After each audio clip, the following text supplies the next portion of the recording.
Damn it. ఏంటిట కుండబద్దలు కొడతా అత్త. నమస్కారం, కుండబద్దల ప్రేక్షకులకు స్వాగతం. నేను మీ కాటా సుబ్బారావుని. ఈ వీడియోలో నేను మీతో మాట్లాడబోయే అంశం, ఆంధ్రప్రదేశ్ తగలబడుతుంటే బీజేపీ ప్రభుత్వం చలి కాచుకుంటోందా? నిన్న ఆంధ్రప్రదేశ్ సంబంధించినటువంటి భారతీయ జనతా పార్టీ రాష్ట్ర శాఖ కోర్ కమిటీ సమావేశం అంటూ ఒక సమావేశం జరిపినప్పుడు ఆ సమావేశంలో వాళ్ళు పడినటువంటి గందరగోళం, భిన్న అభిప్రాయాలు, దానిపై వాళ్ళు ప్రెస్కి బ్రీఫింగ్ ఇవ్వడం కోసం తయారు చేసినటువంటి ఒక తీర్మానం కాపీలో దానిలో ఉన్నటువంటి ఒక సంక్లిష్టత, మరి అది ప్రకటిస్తున్నప్పుడు కూడా నాయకుల మధ్య భేదాభిప్రాయాలు, ఇవన్నీ చూసిన తర్వాత ప్రస్తుతం ఆంధ్రప్రదేశ్లో నెలకొనున్నటువంటి గందరగోళ పరిస్థితులపై కేంద్ర ప్రభుత్వానికి క్లారిటీ లేకపోవడం కాదు, వాళ్ళ వ్యూహం ప్రకారం వాళ్ళు నడుస్తున్నారు. ఈ అంశాన్ని ఆసరాగా చేసుకొని ఆంధ్రప్రదేశ్లో పరిస్థితుల్ని తమకు సానుకూలంగా ఎలా ఉపయోగపడతాయి అనే ఒక ఊహతో ఉంది. వాళ్ళు కొంతమంది నాయకుల చేత మరి ఇక్కడ పరిస్థితికి అనుకూలంగాను, కొంతమంది నాయకుల చేత కేంద్రం జోక్యం చేసుకోదని చెప్పిస్తూ ఆంధ్రప్రదేశ్ని ఒక గందరగోళంలో పడేసే పరిస్థితుల్లో ఈ రోజున భారతీయ జనతా పార్టీలో ఒక క్లారిటీ లేదు, నాయకుల మధ్య భేదాభిప్రాయాలు ఉన్నాయని ప్రజలు అనుకోవడం కంటే కూడా అసలు కేంద్రమే కావాలని పనిచేస్తుంది అనేది సుస్పష్టమైపోయింది. ఓ పక్క మరి రీసెంట్గా ఆ పార్టీలో చేరినటువంటి రాజ్యసభ సభ్యులు సుజనా చౌదరి, సీఎం రమేష్, మరి పురంధరేశ్వరి, మరి అలాగే మరి కన్నా లక్ష్మీనారాయణ లాంటి వాళ్ళు అమరావతి ఉద్యమానికి మనం మద్దతు ఇవ్వాలి, దీనిపై కేంద్రం జోక్యం చేసుకోవాలి, అందుకు కేంద్ర ప్రభుత్వాన్ని ఒప్పించాలి అనే ఉద్దేశంలో వాళ్ళు ఉండగా, మరి సోము వీర్రాజు, మరి ఎమ్మెల్సీ మాధవ్ కానీ, జీవీఎల్ నరసింహారావు లాంటి నాయకులు కానీ ఇక్కడ పరిస్థితిలో మనం అసలు జోక్యం చేసుకోనేకూడదు, దీన్ని మనం ఎలా ఉపయోగించుకోవాలో ఆలోచించాలి అన్న ధోరణిలో వాళ్ళు ఉండటం, ఈ రెండింటి మధ్య సమన్వయం చేసి పార్టీ రాష్ట్ర శాఖ యొక్క తీర్మానాన్ని బయటపెట్టే విషయంలో కన్నా లక్ష్మీనారాయణ ఎంత ఇబ్బంది పడ్డారో నిన్న ప్రెస్ మీట్ చూస్తే అర్థమవుతా ఉంది.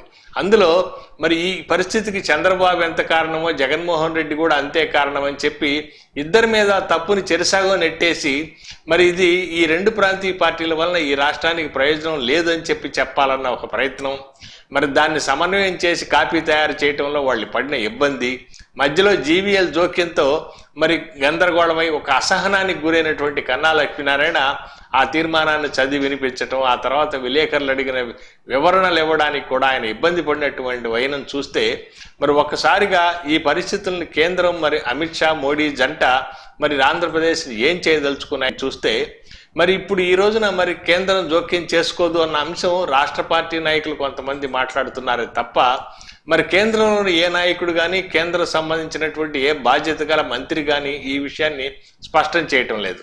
అంతేకాకుండా మరి మొన్న హైదరాబాద్లో ఆర్ఎస్ఎస్ చీఫ్ మోహన్ భగవత్ చేసినటువంటి ఒక వ్యాఖ్య మరి చాలా ప్రాధాన్యత సంతరించుకుంది. ఒక 6 నెలలు ఆగండి, ఆంధ్రప్రదేశ్లో ఏం జరుగుతుందో చూడండి అని ఆయన అన్నారు అంటే ఖచ్చితంగా దాని వెనుక భారతీయ జనతా పార్టీకి ఒక వ్యూహం ఉంది. ముఖ్యంగా ఆంధ్రప్రదేశ్లో తమకు 1% కూడా ఓట్ షేర్ లేనటువంటి పరిస్థితుల్లో మరి ఇప్పటికే మరి తెలుగుదేశం పార్టీతో వాళ్ళు బంధాలు తెగిపోయినటువంటి పరిస్థితుల్లో మరి ఇప్పుడు అధికారంలో ఉన్నటువంటి జగన్మోహన్ రెడ్డి పూర్తిగా కేంద్రాన్ని ధిక్కరించే ధోరణిలో ఉన్నప్పటికీ కూడా సిబిఐ కేసుల మూలంగా ఎప్పటికైనా తమ గుప్పిట్లోనే ఉండే అవకాశం జగన్మోహన్ రెడ్డికి ఉంటుంది కనుక మరి అవసరమైతే మరి భవిష్యత్తులో జగన్మోహన్ రెడ్డితోనైనా కలిసి పనిచేసే అవకాశాలని మరి పూర్తి ఓపెన్గా ఉంచుకోవాలి అన్నటువంటి ఒక ధోరణిలో రెండు మరి ప్రాంతీయ పార్టీలకి దూరంగా ఉంటూ సమాన దూరంలో మరి మనం ఏమి లబ్ధి పొందాలి ఆంధ్రప్రదేశ్లో అనే అంశంపై వాళ్ళు ఆలోచిస్తూ మరి తాత్సారం చేస్తున్నారనేది సుస్పష్టమైపోయింది. అంతేకాకుండా ఇప్పటికి 26 రోజులుగా ఆంధ్రప్రదేశ్లో మరి పరమ దారుణమైనటువంటి దమనకాండ పోలీసుల ద్వారా జరుగుతుంటే, ఇక్కడ మానవ హక్కుల ఉల్లంఘన జరుగుతూ ఉంటే, మరి రాజ్యాంగం చట్టం ఇక్కడ పూర్తిగా ధిక్కార ధోరణిలో ప్రభుత్వం వ్యవహరిస్తూ ఉంటే మరి కేంద్రం ఇంతవరకు జోక్యం చేసుకోకుండా మరి ఇది పూర్తిగా రాష్ట్రానికి సంబంధించిన వ్యవహారం అని చెప్తూ ఉన్నారంటే మరి కేంద్రం జోక్యం చేసుకున్నప్పుడు ఆంధ్రప్రదేశ్ రాష్ట్రం భారతదేశంలో భాగం కాదా? మరి యూనియన్ ఆఫ్ ఇండియా గవర్నమెంట్కి మరి ఒక రాష్ట్రంపై ఎటువంటి బాధ్యత లేదా?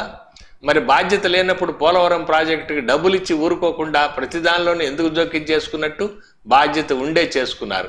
మరి ఈ రోజున పోలవరం ప్రాజెక్టులో కేంద్ర సూచనలను ధిక్కరించి మరి జగన్మోహన్ రెడ్డి ముందుకు వెళుతూ ఉంటే మరి అటువంటి దానిలో మరి పూర్తి వివరణలు అన్నీ మనం సరిచూసుకోవాలి. 2014 ముందు ఖర్చు పెట్టిన డబ్బులకు కూడా కాగ్ రిపోర్ట్ రావాలి.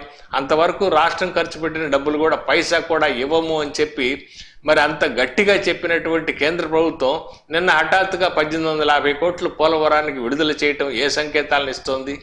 అంతేకాకుండా ఇప్పటికీ ఆంధ్రప్రదేశ్ రాష్ట్రం పూర్తిగా అప్పులు తెచ్చి పందారాలు చేస్తూ సంక్షేమ పథకాల పేరుతో అభివృద్ధి పూర్తిగా మరి కుంటుపడిపోవటమే కాకుండా జీఎస్టీ సైతం తగ్గిపోయినటువంటి పరిస్థితుల్లో మరి ఇప్పటికే రుణ పరిమితిని దాటిపోయినటువంటి ఆంధ్రప్రదేశ్కి మరింత రుణం బహిరంగ మార్కెట్ నుంచి తెచ్చుకోవడానికి కేంద్రం అనుమతి లేని పరిస్థితుల్లో హఠాత్తుగా నిన్న నిర్మలా సీతారామన్ మరి కనీసం రాష్ట్ర ప్రభుత్వం అభ్యర్థించకుండాను జగన్మోహన్ రెడ్డి ఢిల్లీ వెళ్ళి కలవకుండానే మరి ఈ త్రైమాసికానికి గాను 7,400 కోట్ల రూపాయల రుణం బహిరంగ మార్కెట్ నుంచి తెచ్చుకోవడానికి అనుమతి ఇచ్చింది అంటే మరి ఇప్పుడు వాళ్లే చెప్తున్నట్టుగా మరి పరిస్థితిని కొంతకాలం ముందుకు నడవనిచ్చి జగన్మోహన్ రెడ్డి పరిస్థితి పూర్తిగా ఇక్కడ చెడిపోయిన తర్వాత మాత్రమే జోక్యం చేసుకుందామనే ఆలోచనలో వాళ్ళు ఉన్నారని కొంతమంది రాజకీయ విశ్లేషకులు చెప్తున్నటువంటి మాట ప్రకారం మరి జనవరికే ఇక్కడ పరిస్థితి కుప్పకూలిపోతుంది, ఆర్థిక పరిస్థితి అంతమైపోతుంది.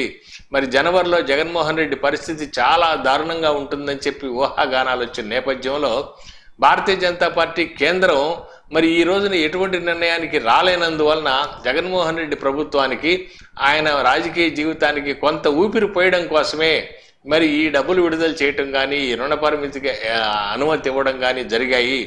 మరి మార్చి తర్వాత వాళ్ళు ఏదో ఒక నిర్ణయానికి వచ్చే అవకాశం ఉందని చెప్తూ ఉన్నటువంటి పరిస్థితులు ఇక్కడ మరి నెలకొని ఉన్నాయి. ఇలాంటి పరిస్థితుల్లో మరి మార్చి తర్వాత అవసరమైతే మరో 3 నెలలు పొడిగించి చూడటం, మరి మోహన్ భగవత్ గారు చెప్పినట్టు 6 నెలల్లో ఏదో జరగబోతుందని చెప్తున్నటువంటి పరిస్థితుల్లో మరి ఈ రోజున రాష్ట్రం అప్పటిదాకా తగలబడిపోవాల్సిందేనా? ఇక్కడ రాజకీయ ప్రయోజనం తప్ప కేంద్రానికి ఎటువంటి బాధ్యత ఈ రాష్ట్రం మీద లేదా? మరి ఇక్కడ రైతుల హక్కులు కాపాడే పరిస్థితి వాళ్ళకి పట్టదా? మరి ఇక్కడ ప్రజల మానవ హక్కులు మరి మహిళా హక్కులని పూర్తిగా కాలరాస్తూ ఉంటే చూస్తూ ఊరుకోవడమేనా? మరి అహనా పెళ్ళంటిలో కోట శ్రీనివాసరావు చెప్పినట్టుగా నాకేంటి అని మరి ఏం జరిగిపోయినప్పటికీ కూడా నాకేంటి అనే పరిస్థితిలో మోడీ అమిత్ షాలు ఉంటే మరి ఈ రోజున ఆంధ్రప్రదేశ్ దుర్గతికి మరి బాధ్యులు ఎవరు? మరి ఎవరు జోక్యం చేసుకోవాలి? ఈ పరిస్థితిని బట్టి చూస్తే మరి ఈ రాష్ట్రం పూర్తిగా వేరే దేశంగా ట్రీట్ చేస్తూ ఉన్నట్టుగా ఉంది తప్ప పాకిస్తాన్లో ఏం జరిగితే మాకేంటి అనే పద్ధతిలో మరి ఈ రోజున కేంద్రం ఆంధ్రప్రదేశ్ విషయంలో వ్యవహరిస్తూ ఉంటే మనం గతానికి ఒకసారి వెళదాం. 1971లో బంగ్లాదేశ్లో పాకిస్తాన్ ప్రభుత్వం తమ సొంత ప్రజలపైనే జరుపుతున్నటువంటి దమనకాండని మరి పక్క దేశంలో ఏం జరిగితే నాకెందుకని ఇందిరాగాంధీ ఊరుకోలేదు, మరి జోక్యం చేసుకుంది. మరి అక్కడ మనం యుద్ధం చేశాం. బంగ్లాదేశ్ని వేరే దేశంగా ఆవిర్భవించడానికి మరి భారతదేశం తన వంతు కృషి చేసింది. మరి శ్రీలంకలో మరి తమిళులు అక్కడ పడుతున్నటువంటి బాధలను చూసి భారత ప్రభుత్వం ఊరుకోలేదు. మరి తమిళనాడు ప్రభుత్వంతో పాటు కేంద్ర ప్రభుత్వం కూడా జోక్యం చేసుకోవటమే కాకుండా వాళ్ళకి ఆర్థిక సహాయం చేశారు. తమిళనాడులో ఆ శరణార్థులకు ఆశ్రయాలు ఇచ్చారు. మరి ఇవన్నిటినీ మరి చరిత్ర మనకి చెప్తున్నటువంటి సత్యాలు. మరి పక్క దేశాల్లోనే మరి ఇటువంటి సాయం చేయడానికి మనం సిద్ధపడినప్పుడు ఈ రోజున ఆఫ్ఘనిస్తాన్కి మనం ఎంత సాయం చేస్తున్నాం? అది మన రాష్ట్రం కాదు, మన దేశం కాదు. మరి ఆంధ్రప్రదేశ్ ఎందుకు పట్టించుకోరు? మరి ఎందుకు ఇక్కడ ఏమీ చేయరు అంటే మన పార్టీకి ఏమీ ప్రయోజనం లేదు కదా అని మరి ఇటువంటి ఒక ధోరణిని ప్రదర్శిస్తూ మరి ఆంధ్రప్రదేశ్ భారతీయ జనతా పార్టీ శాఖ ఇక్కడ ఏం సాధిస్తుంది? మరి ఇక్కడ ఓట్లు ఎలా సంపాదిస్తారు? ఇక్కడ అధికారాన్ని ఎలా చేజిక్కించుకుంటారు? మరి ఏ కుట్రలు చేసి చేగించుకున్నప్పటికి కూడా అటు చంద్రబాబుతో కలిసో ఇటు జగన్మోహన్ రెడ్డి గారితో కలిసో పనిచేయవలసిందే తప్ప వేరే వ్యూహం వాళ్ళకి ఇక్కడ లేదు. కానీ వేరే వ్యూహం వెతికే ప్రయత్నంలో ఈ రాష్ట్రం పూర్తిగా నాశనం అయిపోయి తగలబడిపోయి ఇక్కడ మరి దారుణమైనటువంటి మానవ హక్కులు హరింపబడిపోయిన తర్వాత ఇక్కడొచ్చి ఈ శ్మశానంలో మరి ఈ బూడిదలో వాళ్ళు భారతీయ జనతా పార్టీ వాళ్ళు ఇక్కడ సాధించేది ఏమిటి? వాళ్ళు నెలకొల్పేది ఏమిటి? ఈ అంశాలన్నీ కూడా ఈ రోజున రాష్ట్ర ప్రజల్ని తీవ్రంగా కలిచివేస్తూ ఉన్నాయి. ఇప్పటి వరకు రాష్ట్ర ప్రజల్లో ఏదో ఒక ఆశ ఉంది. ఒకవేళ జగన్మోహన్ రెడ్డి దాష్టీకాల్ని రాష్ట్రం తట్టుకోలేక అల్లాడుతుంటే ఏదో ఒక దశలో మోడీ జోక్యం చేసుకుంటారు, కేంద్ర ప్రభుత్వం జోక్యం చేసుకుంటుంది, ఖచ్చితంగా వాళ్ళు సానుకూలంగా మరి వ్యవహరిస్తారు. ఆ పరిస్థితుల్లోనైనా మనకు న్యాయం జరుగుతుందని ఈ రోజున అమరావతి రైతులు మోడీ అమిత్ షాల ఫోటోలు పెట్టుకొని మీరే న్యాయం చేయాలని చెప్పి వాళ్ళు ప్లకార్డుల మీద ప్రదర్శిస్తున్నారంటే మరి కేంద్ర ప్రభుత్వంపై ఈ రాష్ట్ర ప్రజలకు ఆశ ఉంది. ఎందుకుంది? మనం ఈ దేశంలో అంతర్భాగం కనుక. మరి కేంద్ర ప్రభుత్వం ఈ విధంగా చూస్తూ ఊరుకునే పరిస్థితుల్లో మరి ఈ రోజున మరి రుణ పరిమితి దాటిపోయినప్పటికి కూడా వేల కోట్ల రూపాయల రుణానికి అనుమతి ఇవ్వడం, మరి అతనికి ఈ రోజున రాష్ట్రంలో పందేరాలు చేస్తున్నప్పటికి కూడా దానిపై ఏమాత్రం మరి పట్టించుకోకుండా మరి ఈరోజు డబ్బులు విడుదల చేయటం, మరి ఇటువంటి వ్యక్తులు పవర్ పర్చేజింగ్ అగ్రిమెంట్స్లో ఎందుకు అనేక సార్లు జోక్యం చేసుకున్నారు? మరి ఇది ఆ రాష్ట్రంలో ఏం చేసుకుంటే మాకెందుకు, అది సొంత వ్యవహారం అని ఊరుకోవచ్చు కదా, ఊరుకోలేదు. మరి అలాగే ఈ రోజున అమరావతి సమస్యను కూడా, రాజధాని సమస్యను కూడా మనం 2500 కోట్లు ఇచ్చాం. ప్రధానమంత్రి స్వయంగా నేనే వెళ్ళి ప్రారంభం చేశాను. మరి దీనిపై అతను గందరగోళం చేస్తూ ఉంటే అతన్ని పిలిచి సలహా చెప్పవలసిన అవసరం, సూచనలు ఇవ్వాల్సిన పని, డైరెక్షన్స్ ఇవ్వాల్సిన అవసరం ఉందన్న విషయాన్ని మోడీ మర్చిపోయారంటే మర్చిపోలేదు. వ్యూహాలు పన్నుతున్నారు. మీ వ్యూహాలకి ఈ కేంద్ర బిందువా ఆంధ్రప్రదేశ్ రాష్ట్రం? దీని గురించి కేంద్రం పట్టించుకోకపోవడం అనేది పక్కిలు తగలబడుతుంటే చలి కాల్చుకోవడం లాంటిది అని చెప్పడం తప్పనిసరిగా అలాగే చెప్పాల్సి ఉంటుంది. ఇదే ఈరోజు కుండబద్దలు.